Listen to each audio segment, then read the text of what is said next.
예, 오늘은 요한계시록 19장 말씀을 통해서 어린 양의 혼인잔치라는 말씀으로 은혜를 우리 함께 나누고자 합니다. 하나님의 은혜가 모두 위에 충만히 마시길 주의 이름으로 축원합니다. 우리 옆 사람을 보면서 인사를 한번 하시길 원합니다. 어린 양의 혼인잔치에 참여합시다. 어린 양의 혼인잔치에 참여합시다. 잘하셨습니다. 우리는 지난 요한계시록 17장과 18장에서 하나님의 진노를 통해 멸망하게 된 이 세상의 마지막 모습, 바벨론의 왕국의 마지막 모습을 잘 살펴보았습니다. 원인에 대해서는 몇 가지가 있는데, 영적인 부패, 또 정치적인 부패, 또 경제적인 부패, 이런 모습이라고 우리가 같이 나누었어요. 그러면서 이런 부패에 우리가 동조를 하면은 안 되겠다, 이렇게 말씀을 같이 또 나누게 되었습니다. 그리고 그 마지막 세상 종말의 특징이 어떠냐? 한순간에 무너진다고 하는 거예요. 마지막 바벨론 왕국은 한순간에 무너지게 되는 것이고, 아주 철저하게 무너지게 되고, 완전하게 마지막 바벨론의 왕국은 멸망이 된다고 하는 그런 말씀을 우리가 나눴어요. 그런데 이렇게 마지막 바벨론 왕국이 멸망을 하게 되는 한편으로 성도에게는 중요한 사실이 있어요. 성도에게는 이 마지막 왕국이 한순간에 멸망을 하면서 완전하게 멸망을 하게 되는데, 그게 오히려 축복이라는 거예요. 마지막 날에 땅에서는 이렇게 멸망을 하지만 하늘에서는 다른 장면이 펼쳐지기 때문에 그런 겁니다. 땅에서는 무서운 하나님의 심판으로 바벨론이 무너지게 되는 반면에, 하늘에서는 어린 양의 혼인잔치가 벌어지게 되는 거예요. 땅에서는 멸망이지만 오보랩이 되는 것처럼 하늘에서는 어린 양의 잔치가 이제 막 시작이 되는 거예요. 이제 생각이 그렇게 드시죠? 그러니까 마지막 바벨론의 멸망은 성도에게는 오히려 이게 축복이구나, 이렇게 생각을 하시면 된다는 말씀이에요. 이렇게 마지막 날에 바벨론이 멸망할 때 하늘에서 제일 먼저 보게 되는 모습은 그러면 뭐냐? 하나님을 찬양하는 노래소리가 들려요. 4절, 5절을 참고해 보시면 24장로와 네 생물, 그리고 하나님의 수많은 천사들이 할렐루야 하면서 하나님을 찬양하게 된다는 말씀이에요. 그러면 이 세상 마지막 때에, 역사의 종말 때에 하늘에서 울려 퍼지는 이 할렐루야, 하나님을 찬양하라 라고 하는 이 의미가 과연 뭘까라는 말씀이죠. 19장에는 하나님을 찬양하는 할렐루야 라고 하는 이 말이 4번이나 나와요. 하나님을 찬양해야 되는 이유가 도대체 뭐냐? 이것만 우리가 아셔도 이 바벨론의 멸망과 더불어 오보랩 되는 하늘나라에서 울려 퍼지는 이 할렐루야의 의미가 굉장히 중요하다는 거예요. 그러면 첫 번째 할렐루야가 어떤 의미냐? 구원의 은총을 찬양한다는 말이에요. 1절에 보면은 2일 후에 라는 말이 있어요. 이 2일 후에 라고 하는 말이 뭐냐면 계시록 18장이 이루어진 후에 라는 말이에요. 계시록 18장이 뭐예요? 이 땅 바벨론이 멸망한 후에, 요한이 이제 들어보니까 하늘에 한 구리에 큰 음성 같은 것이 들리는데, 그 소리가 뭐냐면 할렐루야 라는 소리가 들려온다는 거예요. 구원과 영광과 능력이 우리 하나님께 있도다 라고 하는 그런 소리가 들려온다는 거예요. 이것은 인간을 향한 하나님의 구원의 완성의 그런 찬양의 소리가 들려온다는 말씀이에요. 그러니까 결국 예수님의 십자가 보혈로 죄사함을 받고 구원받은 것이 너무나 황홀한 은혜여서 찬양의 소리가 하늘로부터, 많은 천사들로부터 하늘에서 들려오는 할렐루야라고 하는 소리가 하늘에서 들려오게 된다는 말씀이에요. 그래서 그 구원의 은총을 목청 높여서 찬양하게 되는 소리가 이 계시록 19장 제일 먼저 들려오는 소리가 이 할렐루야의 소리가 된다는 말씀이죠. 그러므로 구원은 여러분 인간 최대의, 인상 최대의 축복 사건이에요. 그래서 우리는 때때로 자신이 구원받았다는 감격과 기쁨을 잊어버리면서 살아가는 분이 있을 수도 있어요. 실제로 구원받았다는 사실이 그렇게 어마어마한 사건인가, 아닌가, 그렇게 우리가 생각하면서 살아갈 때가 많은 것 같지만, 여러분 그런 게 아니에요, 여러분 이 세상에서 일어날 수 있는 가장 위대한 사건은 이 마지막 때가 되면은 여러분 구원받았다는 것은, 내가 구원받았다는 것이 가장 위대한 사건입니다. 여러분 마지막 때가 되면은 구원 못 받은 사람이 많기 때문에 구원받고 싶어도, 내가 저 하늘나라 들어가고 싶어도 여러분 못 들어가는 사람이 엄청나게, 지금 마지막 바벨론이 멸망하는 순간에 하늘나라를 보면서 나도 들어가고 싶은 사람이 엄청나게 지금 많이 이 세상 바벨론에서 피를 뿌리면서 죽어가고 있는데, 거기에서 하늘나라에 할렐루야 하면서 하늘로 올라가는 사람이 지금 있는가 하면은 반면에 죽는 사람이 엄청나게 많은 거예요. 그렇기 때문에 구원이라고 하는 것은 인생 최대의 축복 사건이라고 하는 사실을 말씀하고 있는 거예요. 그래서 할렐루야라고 하는 그런 이제 하나님을 찬양하는 소리가 제일 먼저 들리는 거예요. 둘째 할렐루야는 그럼 뭐냐? 심판에 대한 승리의 은총을 찬양하는 의미인 거예요. 2절 3절에 보면은 그의 심판은 참되고 의로우신지라 그래요.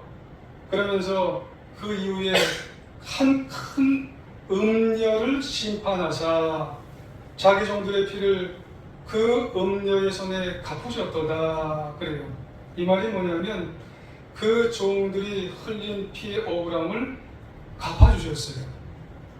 그리고 나서 뭐라고 말씀하셨어요? 두 번째 할렐루야 하니 그 연기가 세세토록 올라가더라, 그렇게 말씀을 하는 거죠. 그러니까 이 두 번째 할렐루야는 심판에 대한 승리의 은총을 의미하게 되는 거죠. 서두에서 그런 말씀을 드렸어요. 17장과 18장에서 바벨론의 상징 같은 큰 음녀가 적그리스도에 대한 심판이 이제 17, 18장에서 다 이제 이루어졌어요, 심판이. 그리고 바벨론의 멸망의 원인인 영적인 부패, 그 다음에 정치적인 부패, 경제적인 부패에 대해서 하나님은 다 마지막 심판을 다 하셨어요. 그리고 그 후에 하나님께서 마지막 심판을 통해서 참되고 의로우신 것을 이제 나타내시는 거예요. 마치 정오에 태양빛이 떠오르듯이 밝고 뜨겁게 이제 재림하시는 예수님께서 나타나신 거예요. 마지막 재림하신 예수님이 쫙 나타나시면은 모든 불의도 없어지는 것이고 모든 악함도 이제 다 사라지고, 그럼 누구만 이제 나타나는 거냐면은 의로운 성도만 나타나는 거예요. 의로움을 끝까지 지킨 성도만 나타나셔서 성도들의 괴로움도 갚아주시고 성도들의 억울함을 다 갚아주시는 그 순간이 되면은, 그 순간 믿는 백성들이 할 일이 뭐예요? 승리의 찬양을 부르는 거죠. 뭐라고 부르겠어요? 할렐루야. 하나님을 찬양합니다. 그 할렐루야가 바로 이 승리의 찬양을 부르는 할렐루야가 된다고 하는 말씀이에요. 세 번째 할렐루야가 있어요. 이 세 번째 할렐루야는 무슨 의미냐면 성취 완성의 의미의 할렐루야예요. 4절에 보면 24장로와 네 생물이 엎드려서 보좌에 앉으신 하나님께 경배하여 이르되 아멘 할렐루야, 그런 말씀을 하게 되는 것이죠. 보좌 옆에 앉아서 하나님께 경배하여 이르되 아멘 할렐루야, 그렇게 말씀을 해요.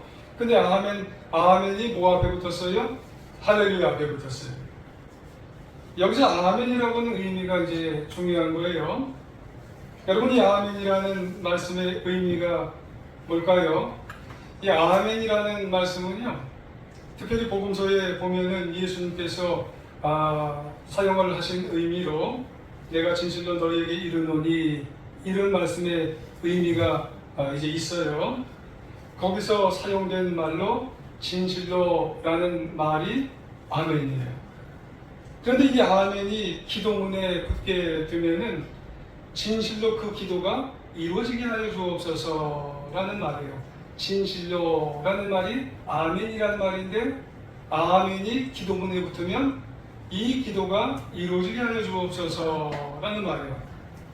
근데 이 아멘이 어디에 붙었냐면 할렐루야라는 말에 붙었어요. 그래서 그 기도, 기도가 이루어지라는 말이 있는 것처럼 아멘 앞에 붙었기 때문에 이제 성취의 찬양이고 그리고 완성의 찬양이 된다는 그런 말씀이에요. 모든 찬양하는 것이 이루어지게 되게 하여 주시고 찬양이 완성되게 하여 주시옵소서라는 그런 말씀이에요. 여러분, 우리는 신앙생활을 하면서 얼마나 많은 이제 아멘을 하게 되는가요? 그럼에도 불구하고 우리는 아멘을 많이 하게 되는데도 여러분, 개인적으로도 아멘을 하게 되는 것이고 사회적인 문제나 국가적인 문제나 또 세계적인 문제를 굉장히 많이 가지고 매일매일 아멘을 하지만은 우리는 이 현상적인 문제에 있어서 우리가 그것이 이제 이 아멘이 잘 안 이루어지는 거 아닌가, 그렇게 생각을 하게 될 때도 있어요. 그런데 우리가 마지막 때 가면은 모든 문제가 공의로운 문제를 가지고 하나님 앞에 가서 구원의 완성이 이 세상에 가면은 아멘 할렐루야, 하나님께서 다 이루어 주시기 때문에 그 모든 문제가 다 이루어 주시기 때문에 하나님을 찬양합니다 라고 하는 그런 말씀이에요. 그래서 그때 각 개인을 향한 모든 기도가 이루어지는 것이고 역사를 향한 하나님의 뜻이 다 이루어지기 때문에 그래서 하나님을 찬양합니다 라고 하는 그런 말씀을 하게 되는 것이에요. 그래서 성취의 이게 찬양이에요. 완성의 찬양이에요.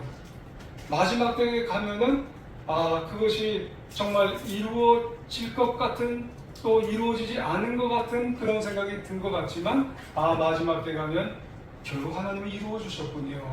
그래서 완성과 성취를 향해서 하나님 찬양을 드립니다. 그래서 아멘 할렐루야, 그런 말씀을 하게 되는 것이죠. 그리고 또 한 가지 할렐루야가 있어요. 넷째 할렐루야, 통치의 은총을 찬양한다 는 그런 의미가 있어요. 6절에 보면은 허다한 무리의 음성, 이 허다한 무리가 천사의 음성이에요. 그것이 많은 물소리와 같이 많은 천사가 그냥 음성을 낸다는 말씀이죠. 큰 우레소리, 위험의 소리 같고 웅장한 소리와 같은 그런 소리로 여기저기에서 어떤 음성이 나냐면 할렐루야, 이런 소리가 네 번째 또 이제 소리가 난다는 것이죠. 주 우리 하나님 곧 전능하신 하나님이 통치하시도다, 그런 말씀으로 할렐루야라는 그런 말씀이에요. 그러고 보면 이 말씀은 지금까지 전능하신 하나님께서 역사를 다스렸는데 그것을 찬양한다는 그런 말씀이에요. 그러니까 인생 모든 것을 지금까지 누가 다스렸냐면 하나님께서 통치하신 것을 되돌아보니 그걸 알기 때문에 하나님을 찬양합니다 라고 하는 그런 말씀이에요. 그래서 이렇게 네 가지 할렐루야를 지금 되돌아보니 이 요한의 그 할렐루야를 이제 우리도 보니까 마지막 때에 하나님을 찬양하며 할렐루야 하게 된다는 그런 말씀이에요.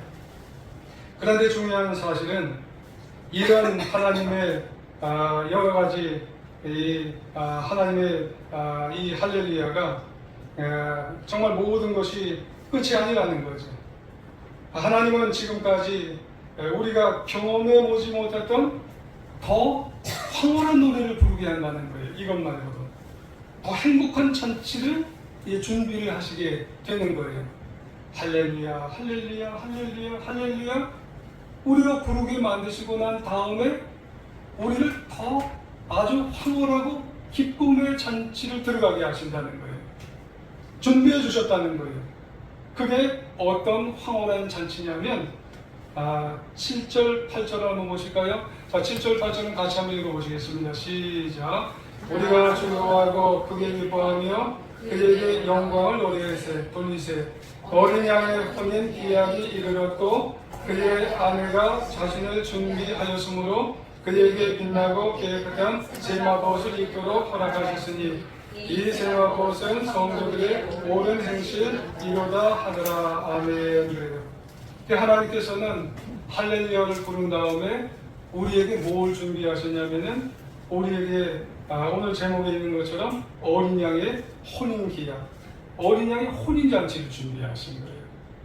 우리가 거기에 들어갈 수 있도록 믿음을 끝까지 지킨 사람, 할렐루야를 부르게 하신 다음에 우리에게 어린 양의 혼인 잔치를 준비하시고 우리가 그의 신부가 되게 하신 거예요. 거기 아내라고 그랬어요. 우리가 신부가 되게 하시고 준비하게 하셨는데 그 신부는 세마포옷을 입게 하시고 그 세마포옷을 입은 성도들에게는 옳은 행실을 하게 한 그런 사람들이라는 거죠. 옳은 행실은 뭐예요? 내적인 아름다움, 내적인 거룩함, 한마디로 의를 지킨 사람들이 그 어린 양의 혼인잔치에 들어갈 수 있도록 하게 하셨다고 하는 그런 말씀이에요. 여러분, 어린 양의 혼인잔치, 그러니까 신랑 되신 주님 앞에 다 마지막에는 서게 만드신다고 하는 그런 말씀이에요. 그런 날이 온다는 거예요. 여기서 가장 중요한 그러므로 한 가지는 성도의 행실, 옳은 행실을 끝까지 지킨 자라야 할렐루야 찬양을 부르고 어린 양의 혼인잔치에 우리가 그곳에 들어가게 된다고 하는 그런 말씀이죠. 여러분, 의로움, 여러분 우리의 믿음과 삶 속에 여러분 있어서 끝까지 그것을 지킨 우리 모두가 되어야 어린 양의 혼인잔치에 들어가게 되는 줄 여러분 기억하시기를 원합니다. 그래서 비로소 어린 양의 혼인잔치에 참여하게 되는 거예요. 쉽게 말씀드리면 그때 비로소 진짜 예수님의 재림이 합당한 자녀가 되어서 우리는 어떤 백성이 되는 거예요? 천국 백성이 되는 겁니다. 그때 천국 백성이 돼서 하나님과 함께 예수님과 함께 천국 백성으로 영원한 삶을 누릴 수 있는 자격을 갖추게 된다고 하는 그런 말씀이에요. 그런데 안타까운 사실은 뭐냐? 우리가 신부잖아요. 우리는 그걸 위해서 우리는 어찌 보면은 신앙과 믿음을 지키는데 이런 어린 양의 혼인잔치에서 신부의 기쁨을 우리가 가져야 되는데 이 신부의 기쁨을요 가지지 못하는 사람들이, 가지지 못하는 성도들이 많이 있을 수 있다는 거예요. 질문 하나 드릴까요? 우리는 정말 예수님의 신부이신가요? 그럼 한번 마음속에 생각을 해보세요. 나는 정말 예수님의 신부인가? 어떤 분들은 그 소리를 한번 들어봤는데, 나는 정말 신부 얘기를 들어봤는데, 신앙생활하면서 나는 어딘가 예수님의 신부 얘기를 들어봤는데, 예수님은 신랑이시고, 그리고 예수님의 신랑의 신부 얘기를 들어봤는데, 한두 번 들은 것 같은데 이렇게 생각을 하시는 분이 있을 수도 있다는 거예요. 여러분, 어떤 분은 전혀 이런 걸 생각도 안 하고 우리가 산다고 하면은 여러분, 한 주간 내내 우리가 살아가면서도 나는 신부인지 신부가 아닌지 여러분 그렇게 생각을 하게 된다면은 과연 어린 양 여러분 우리가 혼인잔치의 신부로서 우리가 살아갈 수 있는지 되돌아봐야 된다는 거예요. 여러분, 이것은 마치 이와 같은 얘기예요. 어느 약혼한 여인이 당신이 그 사람의 신부입니까? 그렇게 질문을 듣게 되면은 그런 것 같기도 하고 그런 거 아닌 것 같기도 하고 여러분 이렇게 얘기를 하면은 과연 그 사람의 신부인지 우리가 되돌아봐야 된다는 그런 말씀이죠. 우리가 다 예수님의 신부인데 생각도 안 해보고 살았고 그런 말 들은 것 같기도 한다면은 여러분 이게 심각한 문제라고 하는 것이에요. 사람들은 그런 말을 잘해요. 말세입니다. 이게 얼마 있다가 언제인지 모르지만 예수님이 오실 것 같은 말세입니다. 이렇게 얘기를 우리는 하고 있는 것 같아요.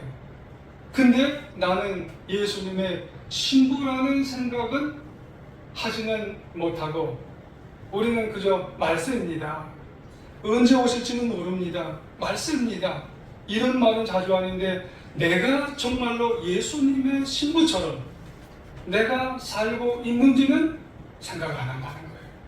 여러분, 이거 심각한 위기적인 그런 신앙적인 생각이 나에게, 저와 여러분에게 우리는 갖고 살아가고 있지는 않은지 우리가 한번 생각해 보셔야 된다는 말씀이에요. 여러분, 두려운 일이지요. 어린 양의 혼인잔치에 이렇게 살아가면 참석 못할 수도 있지 않은가 생각해 보셔야 된다는 말씀이에요. 누가복음 14장 18절 이하에 보면은 임금님이 혼인잔치에 초대를 해요. 그래서 많은 사람들에게 임금님의 혼인잔치에 막 이렇게 초대를 합니다. 다 가서 이 임금님의 혼인잔치에 초대를 해서 다 오라고. 여러분, 근데 그 말씀을 읽으실 때 여러분 어떤 생각으로 그 말씀을 읽으시는지 모르겠어요. 임금님이 그 혼인잔치에 초대할 때 그 초대하는 사람들 개그로 초대하는 게 아니에요. 임금님이 그 혼인잔치에 초대할 때 신부로 초대한 겁니다. 여러분, 그 말씀을 읽을 때 우리는 성경 말씀을 읽을 때 많은 사람들이 거의 정말 8, 90% 이상이 그 손님으로 초대하는 줄 알고 읽으시는 분들이 많아요. 근데 임금님은 신부로 초대했단 말입니다. 신부로. 그러면 그 내용을 완전히 다르게 우리는 해석할 수가 있는 겁니다. 그때 한 사람은 신부로 초대했음에도 불구하고 나는 밭을 사러 간다고 밭 보러 가야 된다고 얘기하는 사람이 있었어요. 나는 소 사러 갔다고 소 보러 가야 된다고 얘기하는 사람이 있어요.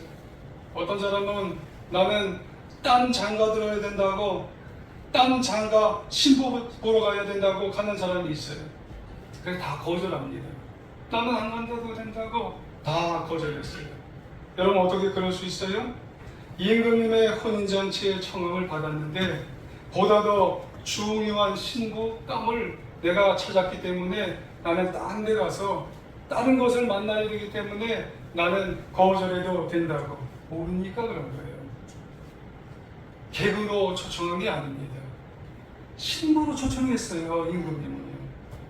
여러분, 자기가 혼인잔치에 신부인 것을 모르면, 이렇게 자기가 혼인잔치에 신부인 걸 모르면 안 간다는 거예요. 이 사실을 안다면 지금 땅 사고, 지금 소 사고, 지금 다른 데 시집가고 장가가고, 다른 이방 종교에 시집가고 장가가고, 이런 거 할 수가 없는 거예요. 여러분, 어린 양 예수님, 왕 되신 주님께서 그 신부로 우리들을 초청하게 되면은 어떻게 거절할 수가 있겠느냐는 거예요. 안다면, 여러분 믿는다면 거절할 수가 없다는 그런 말씀이죠. 여러분, 오늘 우리는 주일 예배에 오셨어요. 어린 양 혼인잔치에 지금 예행 연습하러 지금 이 자리에 오신 겁니다. 여러분, 우리는 바쁜 분이 안 분이 여기 어디 계세요? 여러분, 급하지 않은 그런 시간 가지고 있는 분이 어디 계세요? 다 바쁘고 다 힘들고 다 여러 가지 일이 있으세요. 그럼에도 불구하고 왕 되신 주님께서 좀 오시라고, 뭘로 오시라고 그랬어요? 여러분들 신부로 오시라고, 예행 연습 좀 하시라고. 여러분, 예행 연습을 하고 또 하시고 또 예행 연습을 하신 분이 나중에 그 마지막 날에 하늘나라에 영원히 준비된 이 어린 양의 혼인잔치에 들어가게 되는 줄 여러분 기억하시길 원합니다.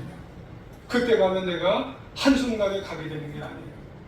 예행 연습을 잘 하신 분이라야 여러분 가게 되는 줄 여러분 기억하시기를 원합니다. 그러므로 성도의 자세는 뭐예요? 늘 깨어서 예수님의 신부로서 자세를 갖추어야 되는 줄 여러분 기억해야 됩니다. 그래서 우리 모두 7절 말씀처럼 늘 예수님의 믿음의 말씀을 즐거워하고 기뻐하고 영광 돌려서 어린 양의 혼인잔치의 기약이 이르렀을 때에 아내로서, 예수님의 아내로서, 신부로서 준비를 잘 나갈 수 있는 하나님의 자녀, 예수님의 자녀가 되시기를 여러분 부탁을 드리겠습니다. 빌리그레아 목사님이 이런 말씀을 하신 적이 있어요. 그리스도의 재림이야말로 최후의 뉴스여 최대의 뉴스가 될 겁니다.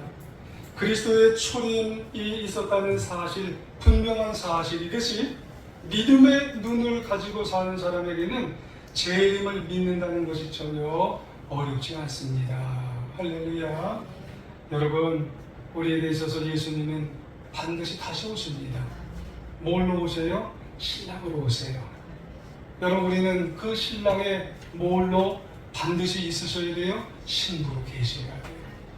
믿음을 지키셔서 신부가 되셔야 어린 양의 혼인잔치로 여러분 그 혼인잔치에 기쁘고 즐겁고 영원한 생명을 누릴 수 있는 혼인잔치에 우리는 그곳에 함께 계셔서 영원한 나라에 우리가 함께 여러분 기쁨을 누리고 생명을 누리게 되는 줄 여러분 기억하시기를 원합니다. 그러면 다시 오실 주님, 재림의 주님은 어떤 모습으로 여러분 오시게 되나요? 간단하게 말씀을 드리면 승리자로 오십니다. 11절 상반절에 보면 백마라고 했어요. 백마 타고 오신다고 했어요. 충신과 진실로 공의로 오신다고 했어요.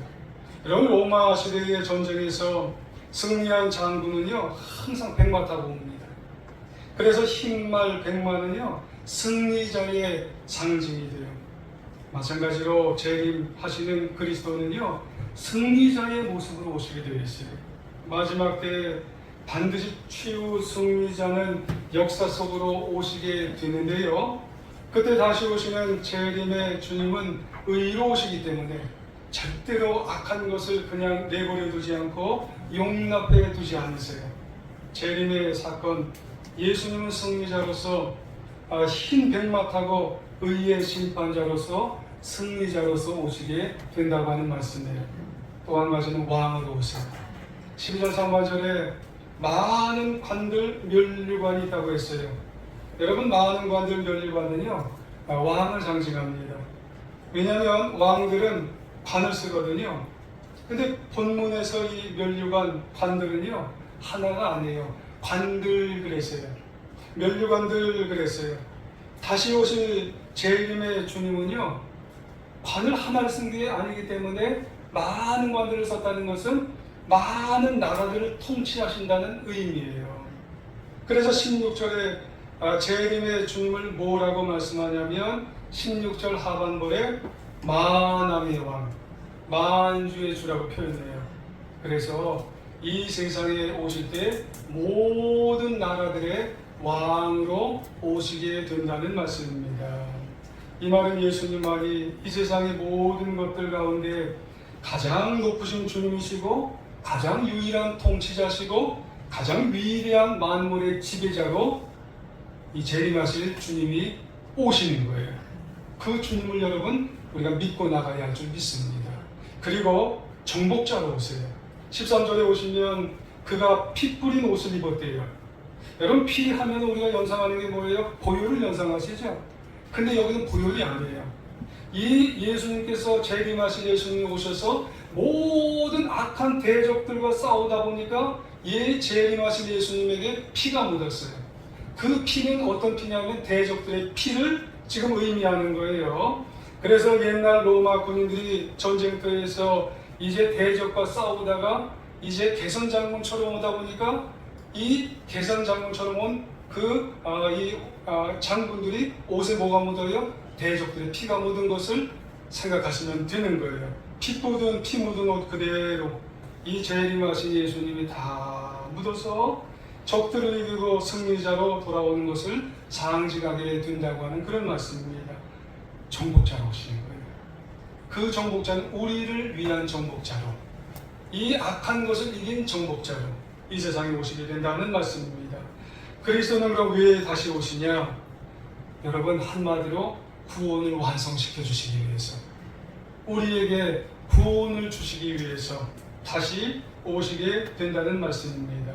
우리를 결혼을 완성시켜 주시기 위해서, 신랑과 신부가 혼인을 치러주시고 영원한 결합을 들어가는 것처럼 우리도 예수님께서 다시 오심으로 영원한 생명을 주셔서 영원한 결혼을 통해 우리 영원한 생명을 정말 주셔서 이 구원의 완성을 주시기 위해 이 세상에 다시 오시는 줄 여러분 기억하시기를 원합니다. 옛날에 있었던 이야기랍니다. 누가 만들어낸 것 같기도 해요. 한 지방에 흉년이 들어서 먹고 살 일이 막막해졌대요.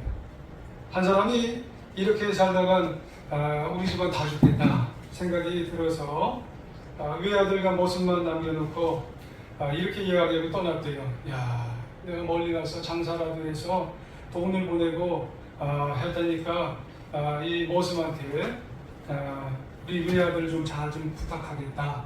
내가 내년 단풍이 들면 오겠다. 이렇게 해서 떠났대요. 아니, 한 달 지나고 두 달 지나고 세 달 지나고 돈은 안 보내드려요.